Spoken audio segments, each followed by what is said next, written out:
संजना एक पढ़ी लिखी और बहुत ही समझदार लड़की थी। वो हर काम में सर्वगुण संपन्न थी। अगर उसमें कोई कमी थी तो बस यही थी कि संजना जरूरत से ज्यादा डरपोक थी। उसे जल्दी से किसी से भी बात करने और गले मिलने में बहुत डर लगता था। ऐसे ही एक दिन संजना अपनी दोस्त श्रुति के साथ बर्गर किंग जाती है, जहाँ श्रुति संजना से कहती है, संजना बर्गर कॉम्बो ऑर्डर कर दे और कोल्ड ड्रिंक है ना बड़ी वाली ऑर्डर करियो, ठीक है ना? क्या मैं जाऊँ ऑर्डर करने के लिए? नहीं नहीं, मैं नहीं जाऊंगी। यार ऑर्डर ये तो करना है। कौन सा तेरे को कह रही हूँ कब्रिस्तान से भूत पकड़ के लेके आ। नहीं यार, मैं नहीं जाऊंगी। तुझे पता है ना मुझे कितना डर लगता है। यार मैं नहीं जाऊंगी, तू चली जा। क्या? कल तेरी शादी होगी, इतने सारे अनजान लोग मिलेंगे, तो उस टाइम भी डरेगी क्या तू? यार वो बात की बात है, अभी तो मैं कुंवारी हूँ ना। जाकर तू ऑर्डर दे दे। संजना के कहने पर श्रुति जाकर काउंटर पर ऑर्डर दे देती है। कुछ देर बाद दोनों का ऑर्डर आ जाता है और दोनों पेट भरकर बर्गर खाती हैं। ऐसे ही दिन गुजर जाते हैं और एक दिन संजना के घर पर उसकी दूर की मौसी आ जाती है। तभी संजना की माँ कविता उसे आवाज लगाते हुए कहती है, अरे संजना बेटा, कहाँ है तू? बाहर आ, देख तेरी मौसी आई है तुझसे मिलने। कविता के बार बार बुलाने पर भी संजना सामने नहीं आती। इसके बाद कविता संजना के कमरे में जाती है तो वो बोलती है, अरे क्यों मेरी इज्जत का फालूदा बना रही है? मैं तुझे कब से आवाज दे रही हूँ, बाहर क्यों नहीं आ रही है? क्या कहेंगे लोग कि ये संस्कार दिए हैं मैंने अपनी बेटी को? माँ क्यों मिला रही हूँ मुझे मौसी से जबरदस्ती? बचपन से लेकर आज तक मैंने उन्हें कभी देखा नहीं, कभी उनसे बात की नहीं, और आप चाहती हैं कि मैं सीधा जाकर उनके सामने बैठ जाऊँ और बातें करने लग जाऊँ। आप उनसे कह दो कि मेरी तबीयत खराब है, मैं सो रही हूँ। डरपोक लड़की, कल को जब तेरी शादी होगी, तेरी मुंह दिखाई होगी, तब क्या करेगी? तब तो ना जाने कितने अनजान लोग आएंगे, तेरा घूंघट उठा उठा कर देखेंगे, फिर क्या करेगी? ये सारी बातें बाद में भी हो सकती है ना, अभी के लिए आप इस बात को संभालो, मैं नहीं आने वाली बाहर। संजना जैसे तैसे करके अपनी माँ को अपने कमरे से बाहर भेज देती है। बेचारी कविता जैसे तैसे बात को संभाल लेती है। वक्त गुजरता चला जाता है और आखिरकार संजना की शादी अनूप नाम के एक लड़के से हो जाती है। अनूप सरोज का एक लौता बेटा था, इसीलिए संजना के आने की सरोज को बेहद खुशी थी। ऐसे ही जब सभी मेहमान घर से चले जाते हैं, तभी सरोज संजना से बोलती है, बेटा मेरी एक बहू आनी थी जो कि तू आई है, और अब मैं बड़े ही धूम धड़ाके के साथ तेरी मुंह दिखाई करूंगी। क्या मुंह दिखाई? हाँ बेटा, इसमें इतना हैरान होने वाली क्या बात है? हर नई बहू की तो मुंह दिखाई होती ही है। जी माँ जी, आप ठीक कह रही हैं, रस्म तो होती ही है। हाँ बेटा चल, अभी तो तू आराम कर ले। कल या परसों में ही हम तेरी मुंह दिखाई का फंक्शन रखेंगे। मेरी सारी सहेलियाँ तुझसे मिलना चाहती हैं। इतना कहकर सरोज वहाँ से चली जाती है और बेचारी संजना डरते हुए खुद से बोलती है, हे भगवान, मेरी मुंह दिखाई में इतने सारे अनजान लोगों से मैं कैसे मिलूंगी? शादी में तो माँ साथ थी, जैसे तैसे संभाल लिया था, लेकिन अब मैं क्या करूंगी? यहाँ पर तो ना श्रुति है ना माँ है। सासू माँ से कहूंगी तो वो क्या कहेंगी? कहीं वो मेरी किसी बात का बुरा मानकर मुझे कोई सजा न दे दे। अपने इस डर का मैं क्या करूँ? ऐसे ही संजना अपने आप में उलझी रहती है। संजना एक अच्छी बहू की तरह घर की सारी जिम्मेदारियां संभालती है। जैसे तैसे एक शाम चाय पीते हुए सरोज संजना से बोलती है, बेटा कल मैं तेरी मुंह दिखाई का फंक्शन रख रही हूँ, ठीक है? तो जो मैंने तुझे शादी में वह भारी वाली साड़ियाँ दी थी ना, उनमें से एक साड़ी और अच्छे से गहने पहनकर तैयार हो जाना, ठीक है? सारे मोहल्ले को पता चलना चाहिए कि सरोज की बहू लाखों में एक है। जी माँ जी, जैसा आप कहें। इतना कहकर संजना वहाँ से चली जाती है और अपने कमरे में जाकर अपने नाखून चबाते हुए बोलती है, हे भगवान, माँ जी ने तो कल की ही मुंह दिखाई रख दी। अब मैं क्या करूँगी? मुझे कोई ना कोई बहाना बनाकर इस मुंह दिखाई के फंक्शन को तो टालना ही होगा। काश कि कुछ ऐसा हो जाए कि मेरी सासू माँ के दिमाग में से मुंह दिखाई का ख्याल ही निकल जाए और मैं इस मुंह दिखाई से बच जाऊं। ऐसे ही अगली सुबह जब संजना नाश्ता करने के लिए टेबल पर नहीं आती, सरोज उसे ना आने की वजह पूछने के लिए उसके कमरे में जाती है। तभी वो देखती है कि संजना बुखार में तप रही है। ये देखकर सरोज बोलती है, अरे बेटा तुझे तो बहुत तेज बुखार है, कल तक तो बिल्कुल ठीक थी, अचानक से तुझे इतना तेज बुखार कैसे हो गया? पता नहीं माँ जी, मैं तो अपनी मुंह दिखाई के फंक्शन को लेकर बहुत एक्साइटेड थी, लेकिन अब मुझे बुखार हो गया। ऐसे में कैसे अपने मुंह दिखाई करवा सकती हूँ? आप प्लीज इस मुंह दिखाई को टाल दीजिए ना। अरे बहू तू उसकी चिंता मत कर, तेरी तबीयत ज्यादा जरूरी है, तू अपना ख्याल रख। मुंह दिखाई की रस्म हम बाद में कर लेंगे। इतना कहकर सरोज वहाँ से चली जाती है। और संजना अपने बगल में दबाए हुए प्याज को निकालकर बोलती है। शुक्र है आज तो इस प्याज ने मुझे मुंह दिखाई से बचा लिया, लेकिन आगे मैं क्या करूंगी, डर लग रहा है मुझे बहुत। ऐसे ही संजना बीमारी का एक बहाना बनाकर 1-2 दिन लेटी रहती है। धीरे धीरे वक्त गुजरता चला जाता है। सरोज जितनी भी बार संजना की मुंह दिखाई का फंक्शन रखने की बात करती, संजना कोई ना कोई बहाना लगाकर अपनी मुंह दिखाई के फंक्शन को टाल दिया करती थी। इन सभी से परेशान होकर एक दिन सरोज संजना से बोलती है। बहू देख, हो सकता है जो मैं कहूँ तुझे बुरा लगे, लेकिन मुझे सच सच बता, मैं जितनी भी बार तेरी मुंह दिखाई की बात करती हूँ तो तू कोई ना कोई बहाना बनाकर उस बात को टाल देती है। क्या तू शादी से खुश नहीं है? कोई कमी है क्या? कोई बात है जो तुझे परेशान कर रही हो तो बेटा मुझे जरूर बता दियो, मैं तेरी पूरी मदद करूँगी। दरअसल बात ये है कि मुझे अनजान और नए लोगों से बातचीत करने और मिलने में बहुत डर लगता है। मैं अपने इस डर को खत्म करने की बहुत कोशिश करती हूँ, लेकिन मैं इस डर को खत्म नहीं कर पा रही। इसलिए मैं इतने दिनों से मुंह दिखाई से बचने के बहाने बना रही थी। मुझे माफ कर दीजिए माँ जी, मैं आपका दिल नहीं दुखाना चाहती थी। आप ये बात जानकर सोच रही होंगी कि कैसी डरपोक बहू ब्याह कर ले आई। संजना की बात सुनकर सरोज मुस्कुरा पड़ती है और प्यार से उसे गले लगाकर बोलती है। बेटा अगर ऐसी बात थी तो तू मुझे पहले ही बता देती।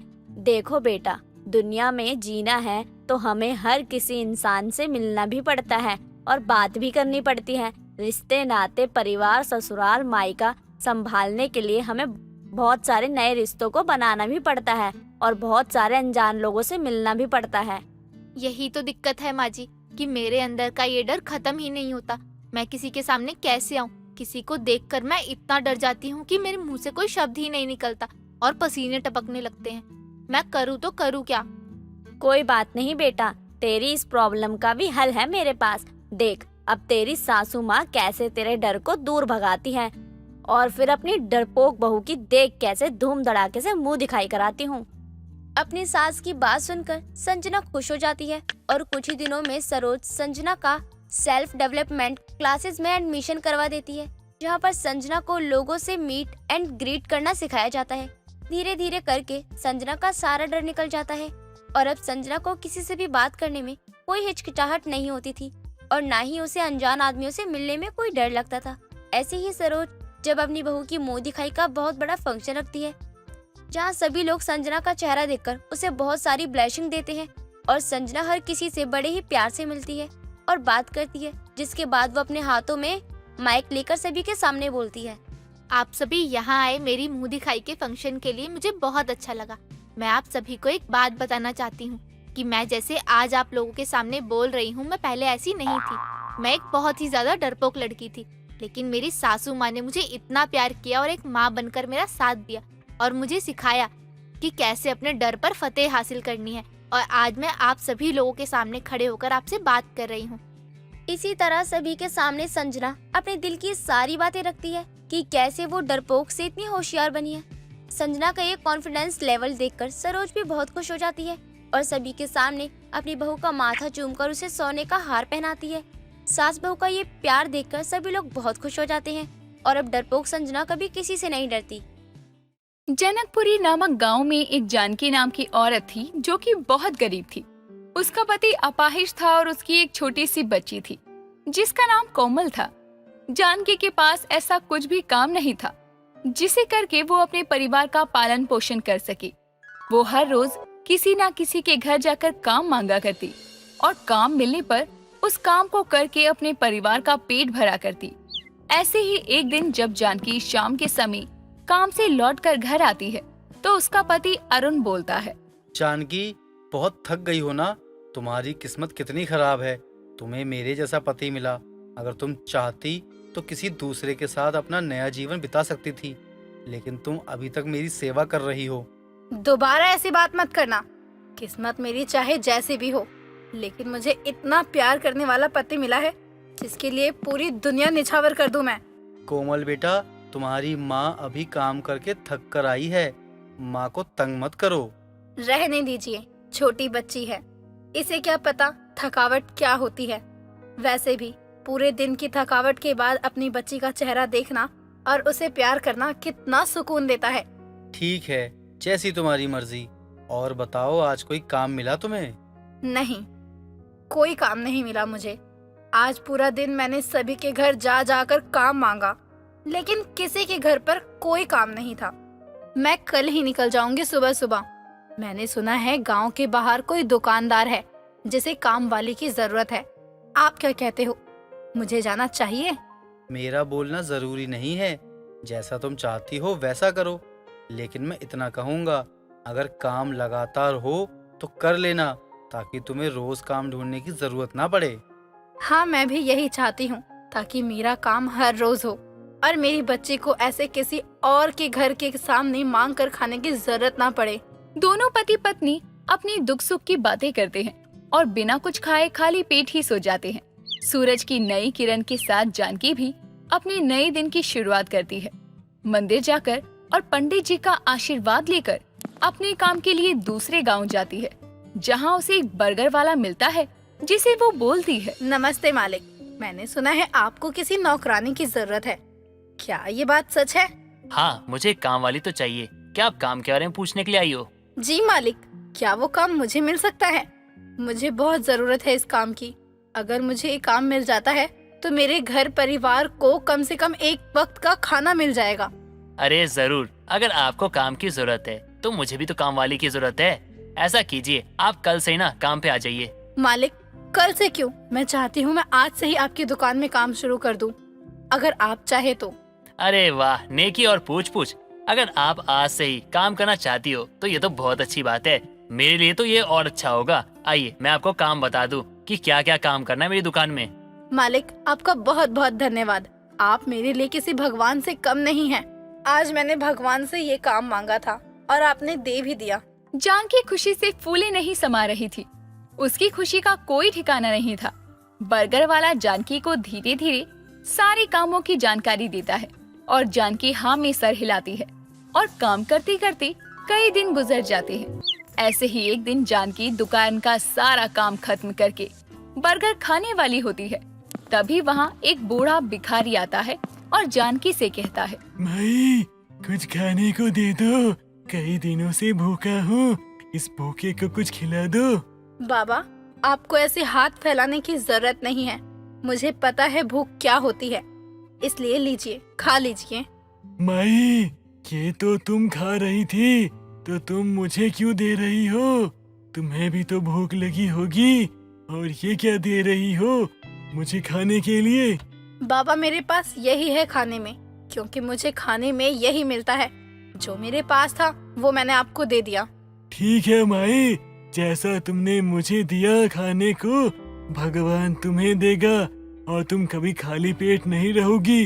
बाबा, आप यहाँ बैठकर आराम से खाओ, मैं काम कर लेती हूँ, मुझे कुछ काम है।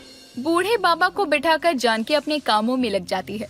कुछ वक्त बाद जब बूढ़े बाबा बर्गर खाकर जाने लगते हैं, तभी जानकी को मालिक की दुकान में काम करता देखकर बूढ़े बाबा उसे बुलाकर उसके सर पर प्यार से आशीर्वाद भरा हाथ रखते हैं और कहते हैं, तुमने आज मुझे जो खिला के मेरी भूख को शांत किया है, तुम्हें आशीर्वाद देता हूँ मैं।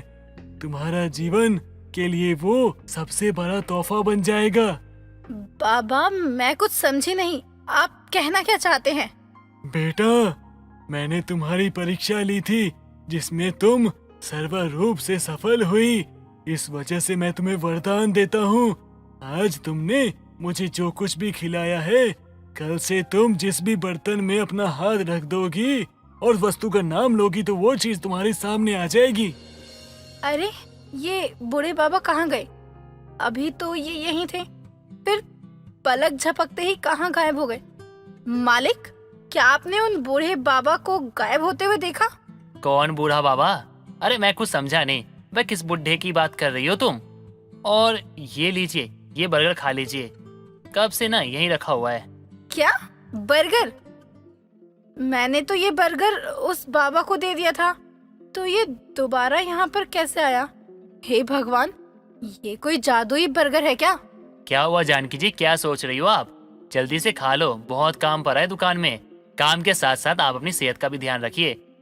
जी मालिक, मैं खाकर अभी सारा काम समेट लेती हूँ। जानकी सोचते हुए वो जादुई बर्गर खाती है और शाम को जल्दी से अपने घर जाकर अपने पति और बेटी को सारी बात बताती है, जो भी आज उसके साथ हुआ। तभी उसका पति अरुण बोलता है। क्या ये तो किसी चमत्कार से कम नहीं है। अब अगर उन बूढ़े बाबा ने तुम्हें ऐसे आशीर्वाद दिया है तो क्यों ना तुम एक बार इसका उपयोग करके देखो। हाँ, मैं भी यही सोच रही थी। मुझे एक बार तो कोशिश करनी चाहिए। आखिर ये वरदान मुझे सच में मिला है या मैं कोई सपना देख रही हूँ? मुझे विश्वास है ये कोई मजाक नहीं है, क्योंकि तुमने हमसे और अपने काम से बहुत प्यार किया है, इसलिए आज तुम्हें ये किस्मत बदलने वाला वरदान मिला है। हाँ, मैं अभी एक बर्तन लेकर आती हूँ। और कोमल बेटा, आज मैं तुम्हें बर्गर भी खिलाऊंगी। और सच बताऊं तो वो बर्गर जादुई होगा। जादुई? वो क्या होता है माँ? मुझे भी जादू देखना है, कैसा होता है? रुको, मैं एक बर्तन लेकर आती हूँ, उसके बाद जादू होगा। जानकी अपनी रसोई घर से बर्तन लेकर आती है और सबके साथ बैठकर बर्तन पर हाथ रखते हुए बर्गर बोलती है। तभी वहाँ उस बर्तन में बर्गर आ जाते हैं, जिसे देखकर अरुण बोलता है। मैंने कहा था, मेरा विश्वास करो, ये सच होगा। देखा जानकी, अगर किस्मत अच्छी हो तो गरीब को भी जादुई बर्गर मिल ही जाता है। और अब ये वरदान तुम्हें मिला है तो इसका सदा उपयोग करो। हाँ, मैं भी यही सोच रही हूँ कि क्यों ना मैं भी एक बर्गर की दुकान खोल लूँ, जिससे मुझे काफी मदद मिल जाएगी। हाँ करो, मैं तुम्हारे साथ हूँ और हमेशा रहूंगा। तो बताओ, कब से जादुई बर्गर की दुकान खोलनी है हमें? जितनी जल्दी हो सके। लेकिन हमें ये भी सोचना है कि इस दुकान को खोलने के लिए पैसों की बहुत जरूरत है। वो हम कहाँ से लाएंगे? तुम बस घर से बेचना शुरू करो, दुकान भी अपने आप लगना शुरू हो जाएगी। हाँ, आज से मैं घर से ही बर्गर बेचना शुरू करूंगी। अगर घर से ना हो तो मैं टोकरी पर बर्गर बेचना शुरू करूंगी। तो फिर शुरू कर दो अपना जादुई बर्गर का बिजनेस। जानकी अपने घर से ही बर्गर बनाकर बेचा करती। काफी लोगों को उसके हाथ का जादुई बर्गर बहुत पसंद आता है। समय के साथ जानकी का बनाया बर्गर पूरे गांव में फेमस हो जाता है। अब दूसरे गांव तक उसके बर्गर की चर्चा होती। अब जानकी के हालात पहले से काफी सुधर गए थे और अब वो जादुई बर्गर को बेचकर अपनी किस्मत ही बदल देती है। आरती बहुत ही काली और सुंदर स्वभाव की लड़की थी, लेकिन उसकी बदकिस्मती उसके काले रंग को देखकर कोई भी उससे शादी तक नहीं करना चाहता था। आरती जब हुई तो घर में रौनक आई, खुशहाली आई, जिसके बाद उसको घर में बहुत प्यार मिला। ऐसे ही एक दिन आरती की माँ की मृत्यु हो जाती है, जिसके बाद सब आरती पर ताने कसते हुए कहते हैं, कोयले की तरह काली है ये तो, मनहूस अपनी माँ को भी खा गई। आए हाय, तवे जैसी शकल की तेरे से शादी कौन करेगा? इसके घर में तो कोई भी नहीं है इसके जैसा। माँ भी ऐसी नहीं थी और ना ही इसका बाप ऐसा है। ऐसे ही आरती की माँ के मौत के बाद आरती के पापा आरती की शादी करवाने के लिए उसके पीछे पड़ जाते हैं।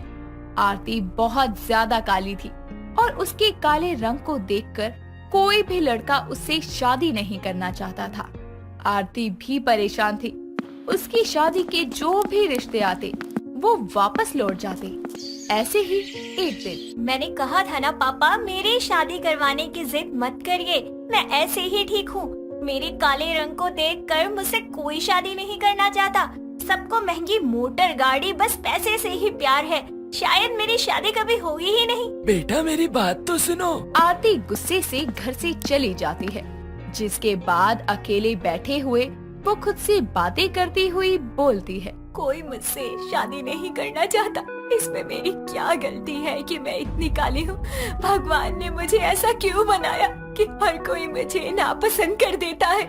ऐसे ही कुछ समय बाद एक गरीब घर की औरत अपने बेटे को बोलती है, हरीश, मैं कहती हूँ सेठ की बेटी से शादी कर ले, उससे कोई भी शादी नहीं करना चाहता। लेकिन माँ, ऐसी काली लड़की से शादी क्यों करूँ? मुझे अपनी जिंदगी बर्बाद नहीं करनी, तवे की तरह काली है वो। अरे मजबूरी समझ, उसका बाप कितना पैसों वाला है, उसकी एक लौती लड़की है, दहेज में काफी कुछ मिलेगा, मौका अच्छा है, कर ले शादी। यूं ही लालच में माया अपने बेटे का रिश्ता लेकर महेश के घर पहुंच जाती है, जिसके बाद महेश बोलता है, कहीं तुम्हारी भी दहेज की डिमांड तो नहीं? जी नहीं नहीं, हमें कुछ नहीं चाहिए, हमें तो बस आप अपनी बेटी दे दो, हमें और कुछ नहीं चाहिए। तुम्हारा बेटा सुंदर है और मेरी बेटी से शादी क्यों करना चाहता है फिर? जी वो हम भी गरीब हैं और हमारी भी मजबूरी है, मेरे बेटे से कोई शादी नहीं करना चाहता, इसलिए मैं आप लोगों के पास आई हूँ रिश्ता लेकर।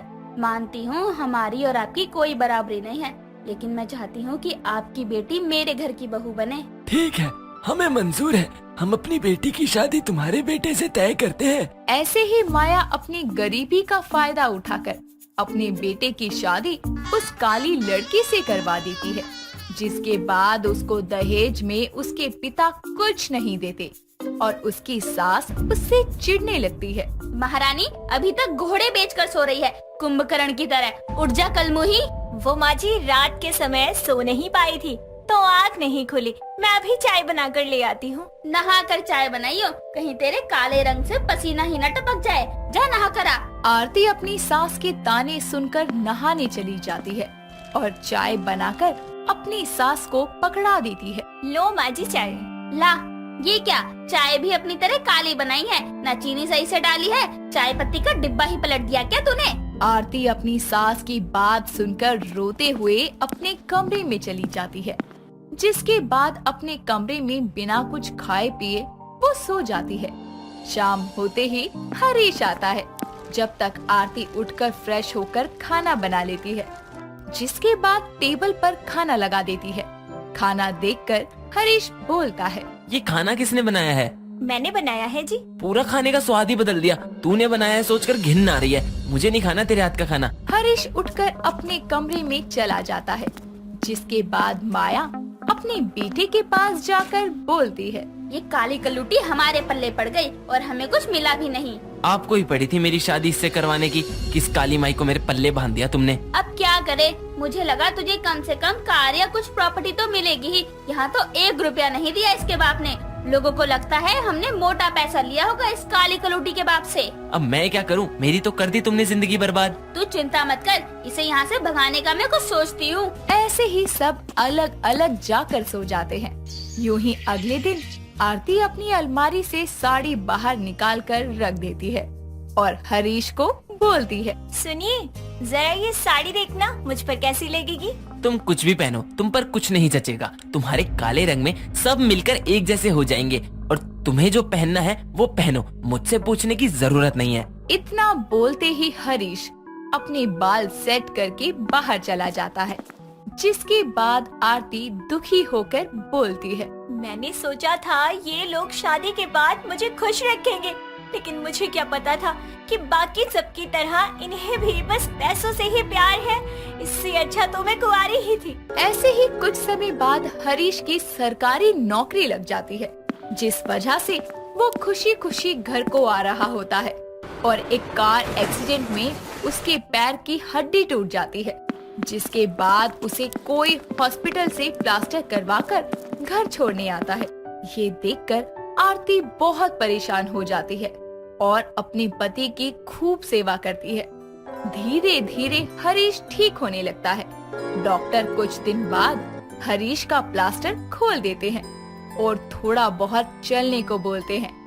आरती हरीश को चलाने की भी कोशिश करती है, जिसके बाद हरीश अपनी पत्नी के प्यार और सेवा को देखकर उसे बोलता है, आरती इधर आओ मेरे पास।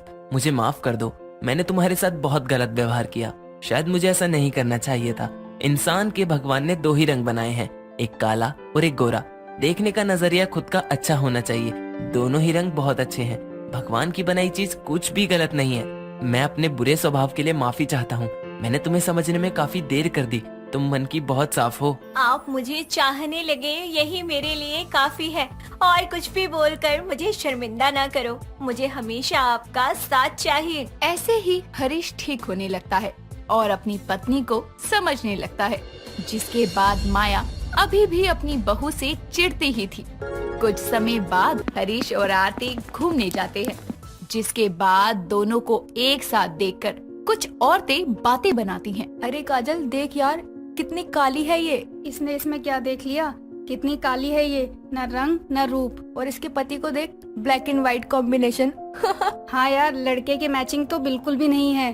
पता नहीं क्या देखकर पसंद कर लिया। इसका नाम तो कल्लो खत्री होना चाहिए। अगर ये रात को बाल खोल कर खड़ी हो गई ना, तो कोई भी इसको देखकर डर जाएगा। ऐसी काली लड़कियों को इतने हैंडसम और स्मार्ट पति मिल कहाँ से जाते हैं? हमें तो कोई नहीं मिलता। हाँ यार, मुझे लगता है इनको बढ़िया पैसे मिले होंगे, बढ़िया दहेज मिला होगा, तभी तो कर ली होगी शादी। ऐसे ही गली के लोग दोनों को देखकर बातें करना शुरू कर देते हैं, जिसके बाद हरीश और आरती घर आ जाते हैं, जिसे देखकर माया बोलती है, कहाँ डोलने गई थी? तुझे पता नहीं है घर में कितने काम है और कहाँ से लेकर आ रहा है इस कल्लो को? वो मम्मी मैं ही लेकर गया था। इसे कुछ मत बोलो और ना ही कल्लो कल्लो करो। अब बस बहुत हो चुका।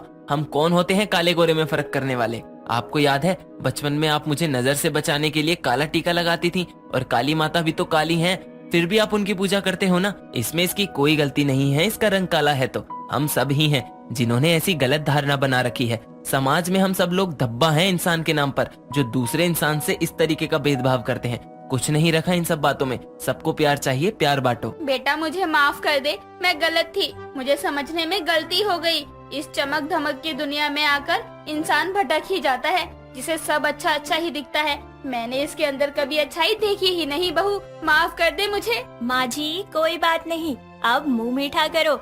हम गरीब नहीं रहे, इनकी सरकारी नौकरी लग चुकी है। अब हम सभी अमीर परिवार हो गए हैं। सच में तू काली माँ का रूप ही बनकर हमारे घर में आई है। तूने तो हमारी किस्मत पलट दी।